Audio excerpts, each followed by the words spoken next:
L'objectif de l'exercice est de réaliser un bilan de matière sur la réaction entre les ions magnésium Mg2+, et les ions hydroxyde HO- formant de l'hydroxyde de magnésium MgOH2. On calcule dans un premier temps les quantités de matière introduites de chacun des deux réactifs. Ces réactifs étant apportés par deux solutions, ces quantités de matière se calculent par la formule N égale C fois V. N1, la quantité initiale d'ion Mg2+, une concentration en mol par litre. Le volume V1 devra donc être exprimé en litres. Les litres se simplifient, il reste bien mol, l'unité d'une quantité de matière. La concentration des ions Mg2+, dans la première solution, est à relier à la concentration en soluté de la solution, C1, grâce à la formule de la solution, où l'on voit que le nombre stoichiométrique des ions Mg2+, est égal à 1. La concentration des ions Mg2+, est donc égale à 1 fois C1.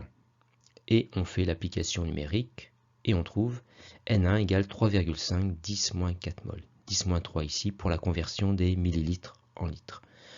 On fait de même pour calculer N2, la quantité initiale d'ions hydroxyde.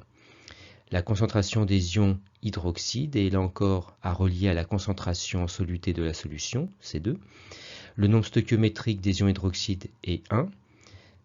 La concentration des ions hydroxyde est donc égale à 1 fois C2. Et on fait l'application numérique et on trouve N2 égale 2,010-4 mol. On répond aux deux questions suivantes à l'aide d'un tableau d'avancement. La première ligne est celle de l'état initial. N1 et N2 sont respectivement les quantités initiales des deux réactifs que nous avons calculées juste avant. Et bien sûr, 0 mol de produit dans l'état initial. Un état initial caractérisé par un avancement nul, x égale 0.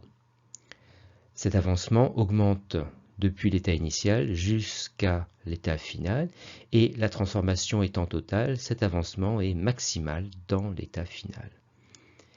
Il se forme alors une fois x max mol de produit, 1 étant le nombre stoichiométrique du produit.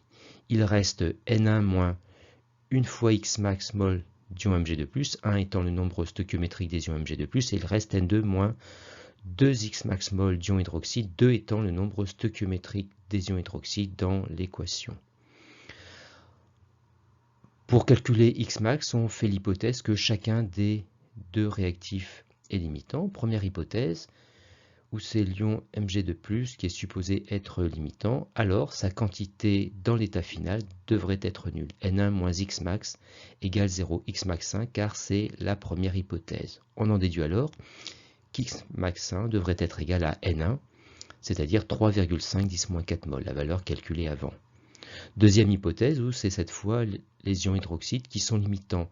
Alors leur quantité finale, donnée dans le tableau, N2 moins 2x max, devrait être égale à 0.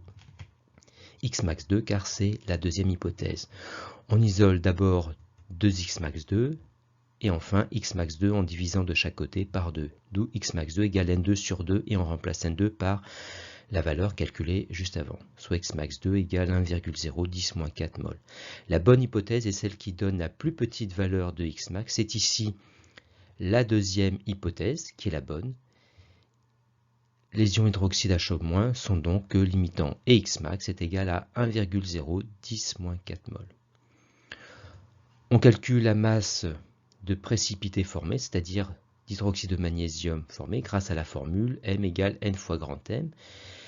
Les mols se simplifient, il reste bien gramme, l'unité d'une masse.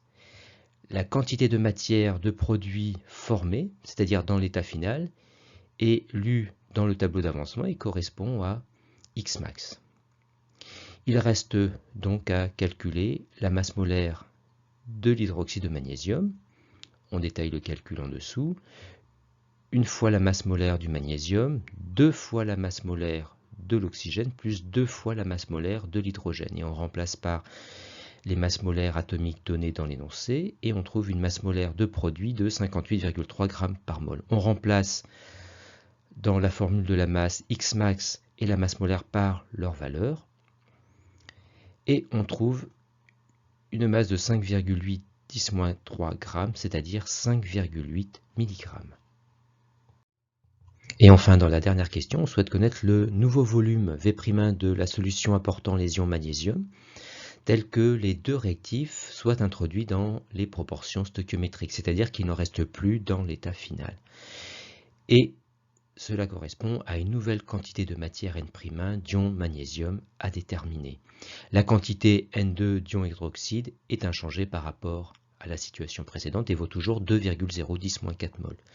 Les deux réactifs étant introduits maintenant dans les proportions stoichiométriques, cela signifie que les rapports de leur quantité initiale sur leur nombre stoichiométrique correspondant sont égaux. Et donc que N'1 est ici égal à N2 sur 2. On calcule N'1 en remplaçant N2 par sa valeur, soit une quantité de matière N'1 qui doit être maintenant égale à 1,010-4 mol. On en déduit alors le volume V'1 avec la formule N égale C fois V, N'1 égale C1 fois V'.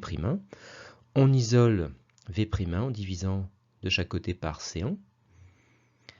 Les mols se simplifient, il reste litre moins 1 au dénominateur, c'est-à-dire des litres au numérateur, qui est bien l'unité d'un volume. Et on remplace N'1 et C1 par leur valeur, soit 2,910-2 litres, qu'on peut convertir en millilitres. Le 2 devant la virgule étant le rang 10-2 litres, le rang 10-3 litres, qui correspond au millilitre, se situe juste après, c'est-à-dire sur le 9. Et donc un volume V' de 29 ml. Au lieu d'apporter 100 ml de solution de chlorure de magnésium, où les ions Mg2+ étaient en excès, il faut apporter maintenant 29 ml seulement de cette solution pour que les ions magnésium et hydroxyde soient entièrement consommés à la fin de la transformation.